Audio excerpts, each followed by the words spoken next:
Hello दोस्तों, स्वागत है आप सभी का एक फिजिक्स कैंपस के इस ऑनलाइन प्लेटफॉर्म में। आज हम लोग क्लास 10th बोले या फिर क्लास 12th बोले, प्रकाश का अपवर्तन एवं इनका जो नियम है, प्रकाश का अपवर्तन का नियम, इसके बारे में आज हम लोग बात कर रहे हैं। ये हमारा क्लास 10th में भी है और क्लास 12th में भी है। क्लास 10th के लिए भी ये बहुत इंपॉर्टेंट है और क्लास 12th के लिए भी ये बहुत ज़्यादा इंपॉर्टेंट है। और दोनों में जो है हमको जो है क्लास 10th का भी सिलेबस में भी है और क्लास 12 का भी सिलेबस में है, इसलिए हमको क्लास 10 में भी पढ़ना है और 12 में भी पढ़ना है। तो आज ये टॉपिक, जैसा कि इस टॉपिक का नाम है प्रकाश का अपवर्तन एवं इनके नियम, मतलब प्रकाश का अपवर्तन एवं प्रकाश का अपवर्तन का नियम क्या होता है, इसके बारे में आज हम लोग समझने का काम करेंगे। इससे पहले वीडियो में हम लोग पृष्ठ तनाव वाला टॉपिक पढ़ रहे थे, जो कि क्लास 11th का टॉपिक था।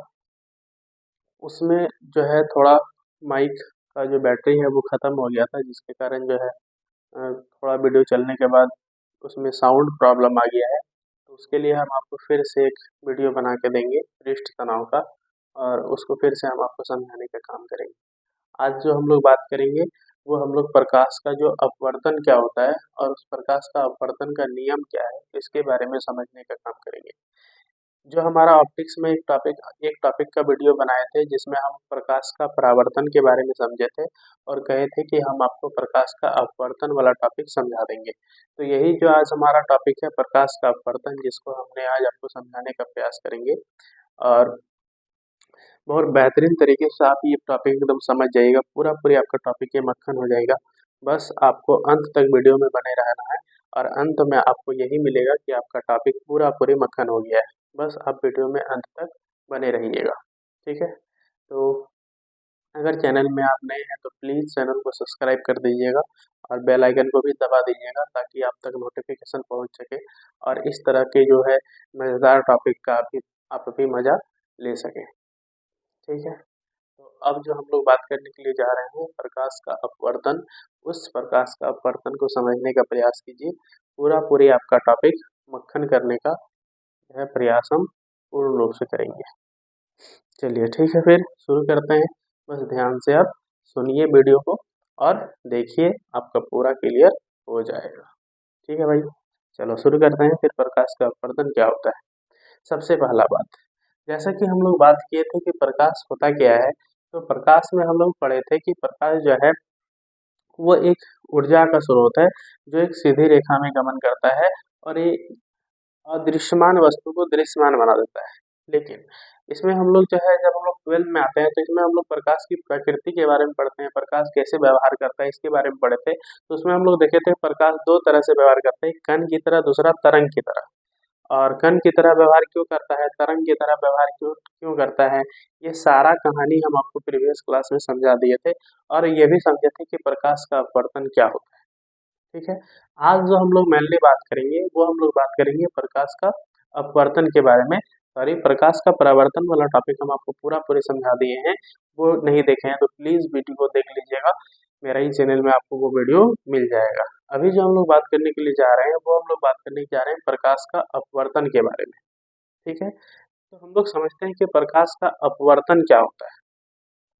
देखिए, प्रकाश का अपवर्तन को समझने के लिए आपको सबसे पहले दो चीज को समझना पड़ेगा।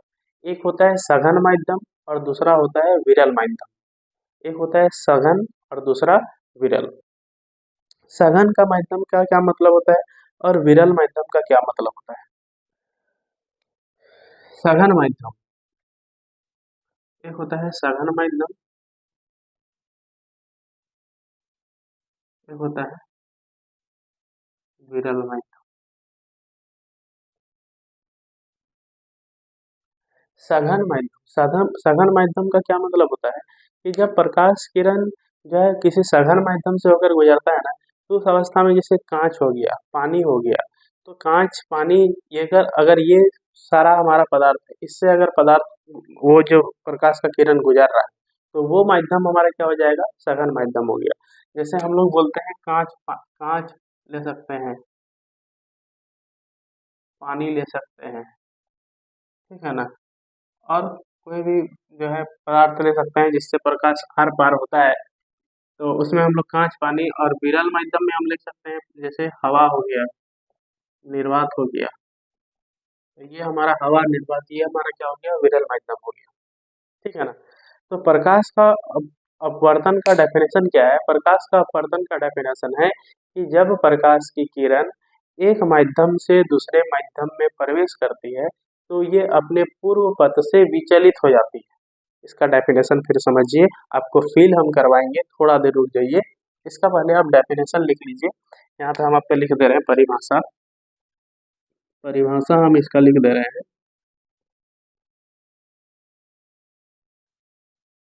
जब प्रकाश की किरण एक माध्यम से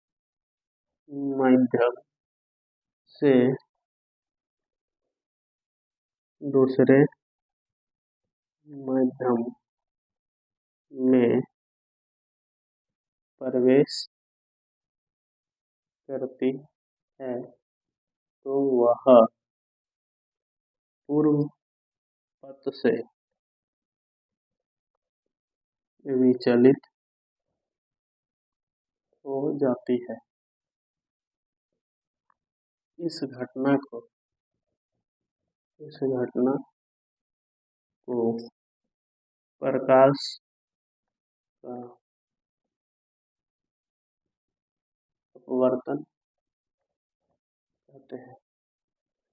ये हमारा डिफिनेशन है कि जब प्रकाश की किरण एक माध्यम से दूसरे माध्यम में प्रवेश करती है तो वह पूर्व पथ से विचलित हो जाती है। इस घटना को प्रकाश का अपवर्तन कहते हैं। इसका मतलब समझिए, प्रकाश का अपवर्तन का क्या मतलब है। देखिए, मान लेते हैं कि यहाँ पे छोटू भाई साहब है, ये छोटू भाई साहब है, और ये जो है यहाँ से कोई प्रकाश का किरण को डाल रहे हैं। ठीक है। जब यहाँ से छोटू भाई साहब प्रकाश का किरण डाल रहे हैं, अभी मान लेते हैं कि छोटू भाई साहब हवा में है। जो हमारा विरल माध्यम है ना, वो विरल माध्यम हवा है। ये जो विरल माध्यम है, ये हमारा क्या है, हवा है। तो ये जब प्रकाश का किरण छोटू भाई साहब यहाँ से डाल रहे हैं और ये प्रकाश का किरण अभी विरल माध्यम है। अब विरल माध्यम से प्रकाश का किरण जैसे ही ये पार करेगा तो ये सघन माध्यम में प्रवेश कर रहा है। सघन माध्यम, मान लेते हैं कि सघन माध्यम वो है पानी। दैट मीन्स छोटू भाई साहब प्रकाश का किरण हवा से पानी में डाल रहा है, हवा से पानी में डाल रहा है। जब छोटू भाई साहब प्रकाश का किरण हवा से पानी में डाल रहा है, मतलब प्रकाश का किरण हवा से पानी में गुजर रहा है, तो उस अवस्था में ये एक माध्यम से दूसरे माध्यम में प्रवेश करती है। वही डेफिनेशन हम भी लिखे हैं कि जब प्रकाश का किरण एक माध्यम से दूसरे माध्यम में प्रवेश करती है, हवा से पानी में प्रवेश कर रहा है, दैट मीन्स हवा एक माध्यम हो गया और पानी दूसरा माध्यम हो गया। अब ये एक माध्यम से दूसरे माध्यम में प्रवेश करती है तो वो अपना पूर्व पथ से विचलित हो जाती है। तो वह पूर्व पथ से विचलित हो जाती है। कैसे विचलित हो रही है? देखिए, ये हमारा आपतित किरण है और प्रकाश का किरण जब इसमें प्रवेश करेगी तो ये जो हमारा किरण है, ये हमारा अपवर्तित किरण है। इसको हम लोग कहते हैं अपवर्तित किरण। अपवर्तित किरण, इसको हम लोग अपवर्तित किरण जो है वो कह देते हैं। अब कहने का मतलब ये है कि जब प्रकाश किरण आपतित किरण यहाँ से गुजर रहा है, ये हमारा अभिलंब है, इसको हम लोग कहते हैं अभिलंब। तो ये सीधी रेखा से ऐसे गुजर जाना चाहिए था प्रकाश का किरण को, ये प्रकाश का किरण इसको ऐसे जाना चाहिए था, सीधा ऐसे चल जाना चाहिए, ऐसे आया और ऐसे सीधा चलना चाहिए था, लेकिन वो ऐसा नहीं जाता है। वो क्या होता है, ये हमारा अभिलंब जिस ओर है ना, उसकी ओर झुक जाता है। जिस और अभिलंब है, ये हमारा अभिलंब है, तो ये अभिलंब की और झुक गया। मतलब ये अपना पूर्व पथ से विचलित हुआ कि नहीं हुआ? ये सीधा जा रहा था, फिर ये इधर जाना छोड़ के ये अभिलंब की ओर झुक गया। तो जब प्रकाश का किरण एक माध्यम से दूसरे माध्यम में प्रवेश करती है तो वो क्या होता है, पूर्व पथ से विचलित हो जाता है। और एक बात और बेहद इंपॉर्टेंट, कि जब प्रकाश किरण विरल माध्यम से सघन माध्यम में प्रवेश करती है, विरल माध्यम जैसे हवा जो है, निर्वात, ये सब हमारा क्या है, विरल माध्यम है। कांच, पानी, ये सब हमारा क्या है, ये सब हमारा सघन माध्यम है। तो विरल माध्यम से सघन माध्यम में प्रवेश करती है, तो उस अवस्था में उसको हम लोग क्या कहते हैं कि वो हम बोल सकते हैं कि वो क्या होता है कि वो अभिलंब की ओर झुक जाती है। प्रकाश का किरण किधर झुक जाता है? अभिलंब की ओर झुक जाती है। ठीक है, तो जब प्रकाश का किरण विरल माध्यम से सघन माध्यम में प्रवेश करता है तो प्रकाश का किरण अभिलंब की ओर झुक जाती है। और दूसरी घटना कि जब प्रकाश का किरण यहाँ पे जो है क्या हो रहा है, यहाँ सघन से विरल जा रहा है, यहाँ प्रकाश का किरण सघन माध्यम से विरल माध्यम में जा रहा है, सघन माध्यम से जो है वो विरल माध्यम में जा रहा है। तो जब प्रकाश का किरण सघन माध्यम से विरल माध्यम में जा रहा है तो देखिए ये प्रकाश आपतित किरण है। जैसे ही ये अंदर की ओर घुसेगा, मतलब ये मान लेते हैं कांच है, कांच से प्रकाश हवा में निकल रहा है, प्रकाश कांच में था, कांच में से होते हुए प्रकाश हवा में निकल रहा है, तो उस अवस्था में प्रकाश का किरण क्या हो जाएगा, उस अवस्था में प्रकाश का किरण जो है वो अभिलंब से दूर भागेगा। ये हमारा अभिलंब है, इस अभिलंब से प्रकाश का किरण दूर भागेगा। देखिए प्रकाश का ऐसे आना चाहिए था, ऐसे आना चाहिए था, सीधा ऐसे आना चाहिए था, लेकिन वैसा ना जा करके ये प्रकाश का किरण इधर इधर चल गया, विचलित हो गया। देखिए प्रकाश का किरण इधर आने लगा, ये वाला, और ये इसको ऐसे आना चाहिए था। तो प्रकाश का किरण को आना चाहिए था ऐसे, प्रकाश का किरण को आना चाहिए था ऐसे, लेकिन ये ऐसे नहीं आया, ये क्या हो गया, इससे दूर भाग गया। तो क्या होता है कि जब प्रकाश का किरण सघन माध्यम से विरल माध्यम में जाता है तो ये क्या होता है, ये अभिलंब से दूर भाग जाता है, ये हमारा अभिलंब है, इससे प्रकाश का किरण दूर भाग जाता है। ठीक है ना। तो एक हम लोग दो बात सीखे, प्रकाश का अपवर्तन का क्या मतलब है। प्रकाश का अपवर्तन का मतलब है कि जब प्रकाश की किरण एक माध्यम से दूसरे माध्यम में प्रवेश करती है तो अपना पूर्व पथ से विचलित हो जा रही है। देखिए इसमें भी देखिए ये जो है विरल माध्यम से सघन माध्यम में जा रही थी तो वो जो है अभिलंब की ओर झुक जा रही थी, और जब ये सघन माध्यम से विरल माध्यम में जा रही है तो ये अभिलंब से दूर भाग जा रही है, मतलब अपना पूर्व पथ से क्या हो जा रहा है, विचलित हो जा रहा है। ये विरल माध्यम सघन माध्यम क्या होता है, विरल माध्यम मतलब हवा पानी, ये डेंसर मीडियम है। और सघन माध्यम का क्या मतलब होता है, सघन माध्यम जैसे जो है कांच हो गया, हवा हो गया, निर्वात हो गया, ये हमारा विरल माध्यम हो गया। और सघन माध्यम का क्या मतलब क्या हुआ, जैसे कांच हो गया, पानी हो गया, ये हमारा क्या है, सघन माध्यम है। तो जब प्रकाश का किरण हवा से पानी में प्रवेश करेगा तो ये अभिलंब की ओर झुक जाएगा, ये अभिलंब की ओर झुक जाएगा। और जब प्रकाश का किरण सघन माध्यम से विरल माध्यम में प्रवेश करेगा तो ये अभिलंब से दूर भाग जाएगा। और ये दोनों ही क्रियाओं में अपना जो है पूर्व पथ से प्रकाश का किरण विचलित हो जाता है। जब प्रकाश का किरण पूर्व पथ से विचलित हो जाता है ना, तो इस घटना को हम कह देते हैं अपवर्तन। और प्रकाश टकरा के वापस लौट जाता है तो उसको हम लोग कह देते हैं परावर्तन। परावर्तन मतलब वो अपारदर्शी वस्तु से टकराएगा और वो वापस लौट जाएगा तो उसको परावर्तन कहेंगे। और वो प्रकाश का किरण एक माध्यम से दूसरे माध्यम में प्रवेश कर जाएगा, वो वापस नहीं लौटेगा। जैसे हवा में हम एगो टॉर्च से लाइट जलाएं, तो लाइट जलाएं तो वो पानी के अंदर घुस जा रहा है लाइट, तो हवा से कहाँ प्रवेश कर रहा है, माध्यम, हवा एक माध्यम हो गया, पानी दूसरा माध्यम हो गया, तो एक माध्यम से दूसरे माध्यम में प्रवेश कर रहा है। तो ये हमारा क्या घटना घट रहा है, अपवर्तन का घटना घट रहा है। इस अपवर्तन घटना में क्या होता है ना, प्रकाश का अपवर्तन में क्या होता है कि प्रकाश का किरण एक माध्यम से दूसरे माध्यम में जैसे ही प्रवेश करता है, वो जिस पथ में उसको जाना चाहिए था उस पथ में न जा करके वो जो है दूर भाग जाता है, या फिर उसकी ओर आ जाता है। किसकी ओर, अभिलंब से दूर भागेगा या फिर अभिलंब की ओर झुक जाएगा। तो इसी फिगर को हम एक ही फिगर में दर्शा सकते हैं।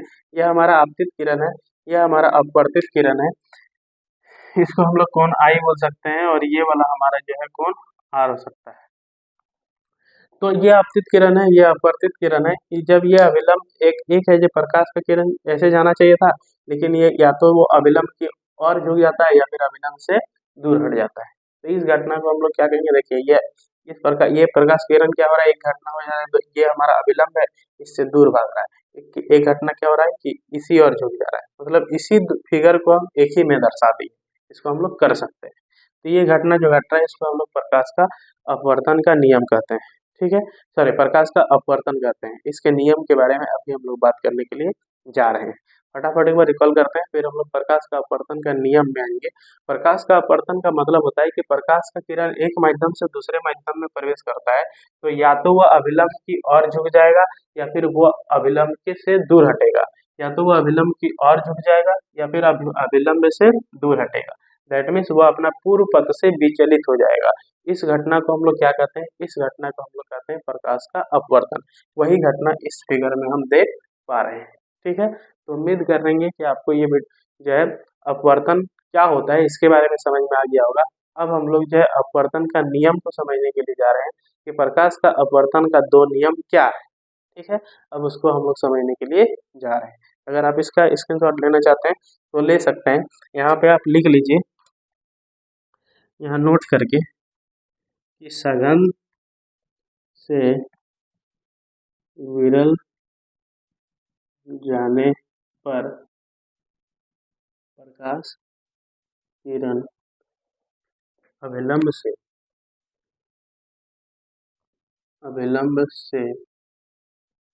दूर जाएगा एवं विरल से सघन जाने पर प्रकाश किरण अभिलंब की ओर झुक जाएगा। तो सघन से विरल, यहाँ पे माध्यम लिख लीजिए, सघन से विरल माध्यम, सघन से विरल माध्यम में जाने पर प्रकाश किरण जो है अभिलंब से दूर हट जाएगा, अभिलंब से दूर जाएगा, और विरल से सघन जाने पर प्रकाश किरण अभिलंब की और झुक जाएगा। और इस घटना, ये जो घटना घट रहा है, ये किसके कारण घट रहा है, यहाँ पे जो टोटल घटना हो रहा है ये प्रकाश का अपवर्तन वाली घटना घट रहा है। ठीक है, तो उम्मीद करेंगे आपको ये बात समझ में आ गया होगा। स्क्रीनशॉट लेना चाहते हैं तो ले सकते हैं। इसके बाद हम आपको अपवर्तन का नियम को समझाने का काम करेंगे। ठीक है,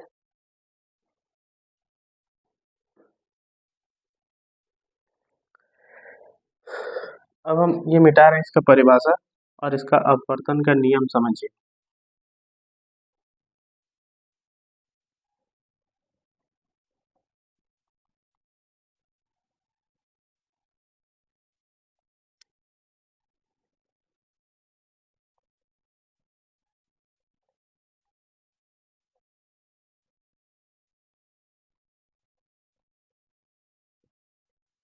इसका प्रथम नियम एकदम आसान है और दूसरा नियम बहुत ज़्यादा इम्पोर्टेंट है। प्रथम नियम एकदम आसान है और द्वितीय नियम बहुत ज़्यादा इम्पोर्टेंट है। दोनों ही हम लोग के लिए बेनिफिशियल है, ध्यान से समझिएगा। इसका नियम जो है एग्जाम में बहुत बार पूछा है, आप जरूर इसको याद कर लीजिएगा, चाहे आप क्लास 10th में हो चाहे आप क्लास 12th में हो। इसका नियम जो है वो बहुत बार पूछा गया है। ठीक है, तो ध्यान से बस सुनिए।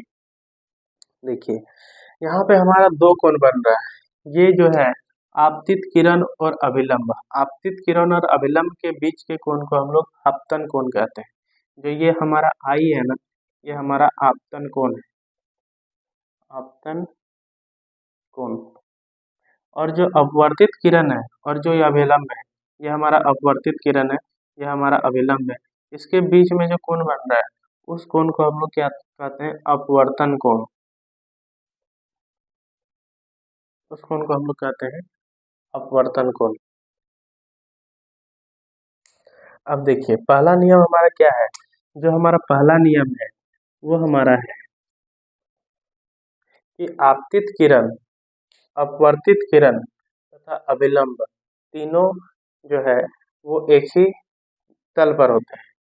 आपतित किरण, ये हमारा आपतित किरण है, ये हमारा अपवर्तित किरण है, और ये अभिलंब है। तीनों एक ही तल पर, मतलब एक ही बिंदु पर मिल रहा है। यहाँ से ही ये प्रकाश अंदर जा रहा है, ये प्रकाश भी यहाँ मिल रहा है, और जो अपवर्तित किरण है ये भी।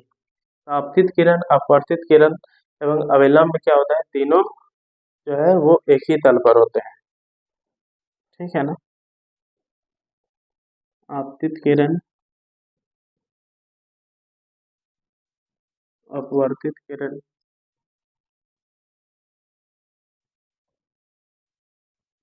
एवं अभिलंब तीनों एक ही तल पर होते हैं। दूसरा नियम, दूसरा नियम को ध्यान से समझिएगा। इस नियम को हम लोग स्नेल का नियम भी कहते हैं।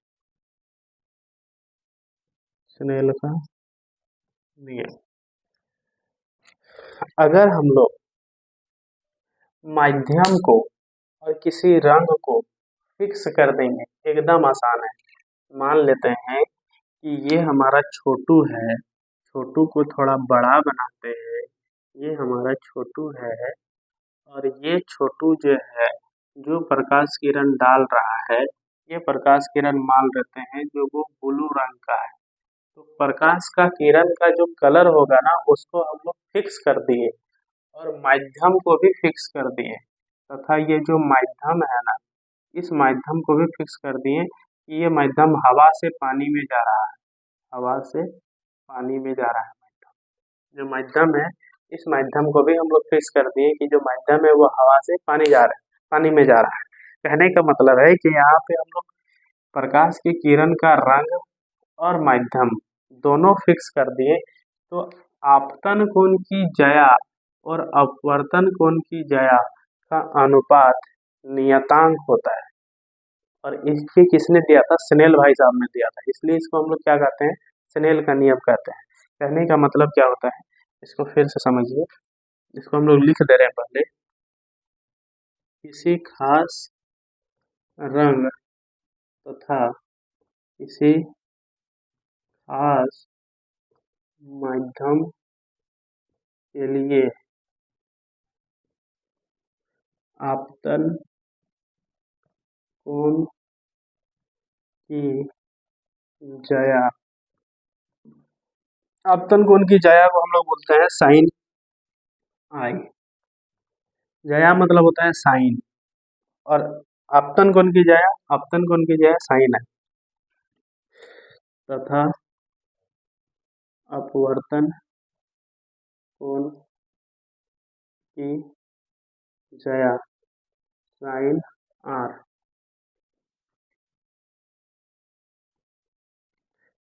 का अनुपात नियतांक होता है, नियतांक होता है।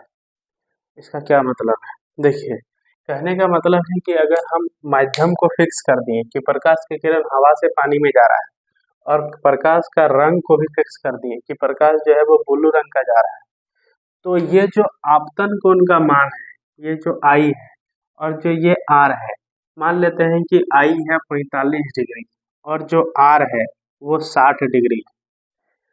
तो आई और जो आर का मान है ना वो हमेशा नियत रहेगा। कहने का मतलब है कि अभी आप यदि मान लेते हैं कि अभी हम इस चीज को ऑब्जर्व किए कि यहाँ पे 45 डिग्री बन रहा है, यहाँ पे 60 डिग्री बन रहा है, तो आज से 10 साल बाद भी अगर चेक कीजिएगा ना कि आप माध्यम को फिक्स कर दिए हैं कि हवा से पानी में जा रहा है और आपका रंग फिक्स है, तो आज से 10 साल 50 साल 100 साल भी बाद आप इस जो है इस एक्सपेरिमेंट को कीजिएगा तो आपका वैल्यू नियत ही रहेगा कि अगर 45 डिग्री के कोण पर प्रकाश का किरण जा रहा था और जो आपको मिलेगा कि जो पानी में हवा पानी में प्रकाश का किरण घुस रहा है तो उसका जो कोण है वो 60 डिग्री का है।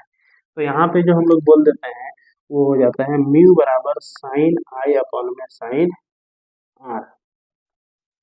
और यहाँ से एक नया चीज निकल के आ जा रहा है, म्यू जो है हमारा क्या होता है? एक नियतांक होता है जिसको हम लोग अपवर्तनांक के नाम से जानते हैं। म्यू को हम लोग क्या कहते हैं? अपवर्तनांक के नाम से जानते हैं।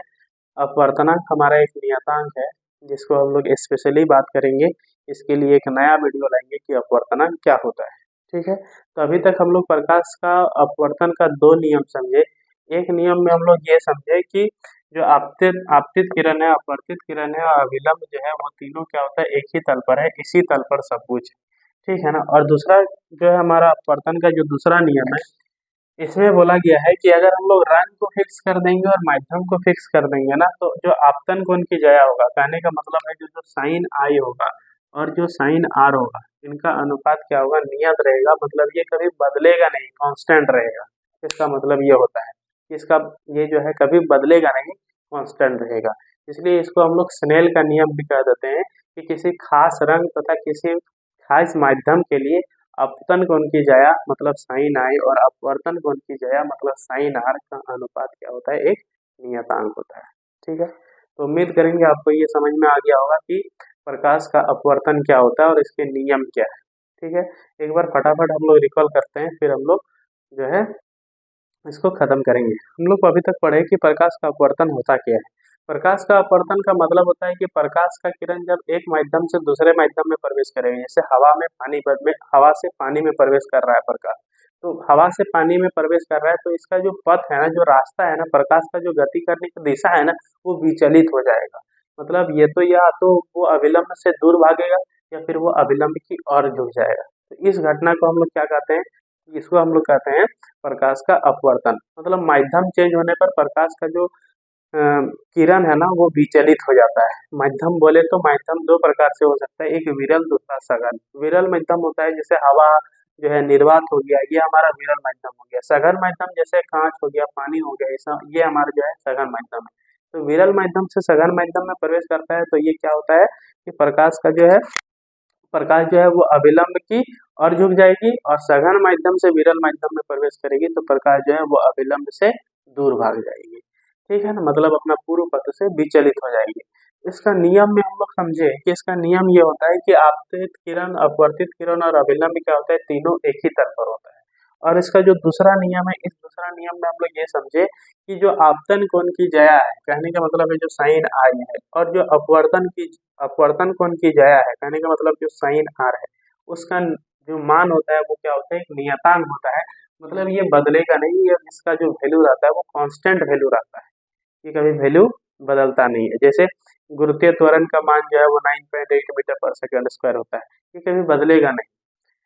जैसे क्या बोलते हैं, कैपिटल जी का मान होता है 6.67 इंटू 10⁻⁻11 न्यूटन मीटर स्क्वायर पर केजी। तो ये कभी बदलेगा नहीं, इसका वैल्यू जो है आज भी, आज जो है वो 10 साल बाद, 100 साल, 200 साल, कई पीढ़ी खत्म हो जाएगा फिर भी इसका वैल्यू यही रहेगा। उसी प्रकार से जो साइन आई का मतलब यहाँ पे अगर कोण 45 डिग्री का बन रहा है, और जो जब प्रकाश का किरण अपवर्तित किरण होगा तो, और जो वैल्यू कोण अगर 60 डिग्री होगा तो 45 डिग्री और 60 डिग्री का मान कभी बदलेगा नहीं, ये हमेशा नियत वैल्यू रहेगा, ये कभी चेंज होने वाला नहीं है। हाँ, लेकिन तभी ये माध्यम फिक्स करना पड़ेगा और प्रकाश का रंग भी फिक्स करना पड़ेगा कि माध्यम जो है वो हवा से पानी में जा रहा है, और जो प्रकाश का किरण है वो जो हमारा ब्लू है। ठीक है ना, तो इस तरह से वो हमेशा क्या रहता है, नियत वैल्यू रहता है। और यहाँ से हमारा एक जो है निकल के आ जा रहा है नया टॉपिक म्यू, जिसको हम लोग अपवर्तनांक कहते हैं। तो इस अपवर्तनांक के बारे में हम लोग समझेंगे नेक्स्ट क्लास में। ठीक है, तो उम्मीद करेंगे आपको वीडियो समझ में आ गया होगा। अगर वीडियो समझ में आया है तो प्लीज़ लाइक, शेयर, सब्सक्राइब जरूर कीजिएगा, और कमेंट भी कीजिएगा कि आपको वीडियो समझ में आ रहा है कि नहीं आ रहा है। अगर कहीं फिर त्रुटि आपको दिखाई मिल रहा होगा तो प्लीज़ हमको सजेस्ट कर सकते हैं कि हमको जो है कहाँ पे सही करने का ज़रूरत है, ताकि हम भी जो है अपने में कुछ सुधार कर सकें। ठीक है, फिर मिलते हैं आपसे नेक्स्ट वीडियो में। तब तक के लिए खुश रहिए, पढ़िए, मस्त रहिए, और हमेशा पॉजिटिव थिंकिंग में रहिए। ठीक है, ठीक है, फिर जय हिंद, वंदे मातरम, थैंक यू।